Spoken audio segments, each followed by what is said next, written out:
сейчас айтып қояды. Мынау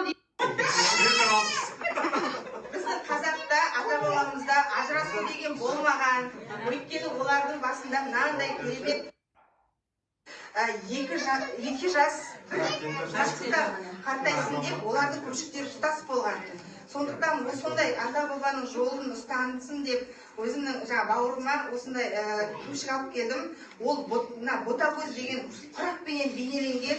Ботагөз дегеніміз ботагөз құрағы ол алысқа қарайтын түйенің төлі, оның жаңағы көзі мөлдір, мейірімді, айналасына өте жаңағы жұмсақ пен жаңағыдай жұмсақ некен жануар ғой білесіздер. Сондықтан түйе дегеніміз түйенің ботасы, ботаның көзінен жасалған жаңағы құрақ. Енді мынау бізде жаңағы кілембау. Кілембау дегеніміз біздер қазіргі уақытта той томалақта, құдалықта лента пайдаланамыз, өзбектің жаман дүниесін сатып, ақшамыз соған. Мынау дегеніміз есік бау деп айтылады. Есік бау деп айтылады. Бұл есік баудан қаншама адам кіреді есіктен, білесіздер.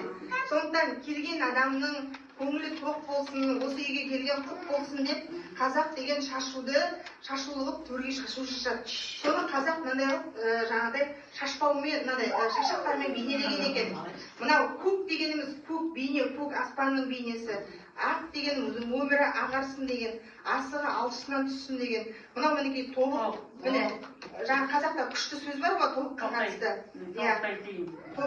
Әрбір сөздің тобықтай түйіні болады дейді, түйіні өзінде болсын, шешімін өзің шығар деп. Мынау қызылдай, қып-қызыл жайнаған жаңағыдай қызыл гүл болсын деп гүлдей.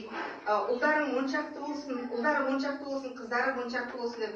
Жасыл желектей жаңағыдай жайқала берсін. Алла сендерді әрдайым өзі оңдасын, қызырата қолдасын деп асығын неге алшысынан салып қоятын шашағы. Мен сейчас айтып қоятын.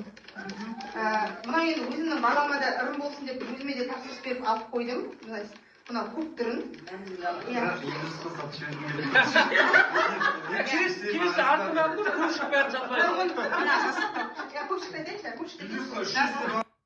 Ойлап Испаниядан келгеннен кейін біздер өзіміз айналмаған